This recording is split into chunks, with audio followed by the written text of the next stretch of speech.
Today we are going to learn phonics, difference between A sound and E sound.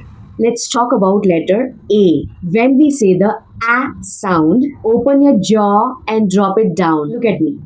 A, A. See, your mouth is open wide. A. Let's see the example.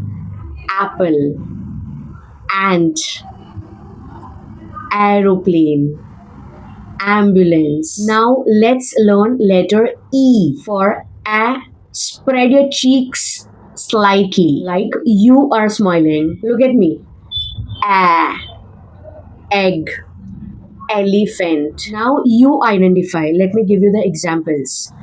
Bad, bed. For A, you open your jaw. A. For E, you smile. A. Great job. Keep practicing.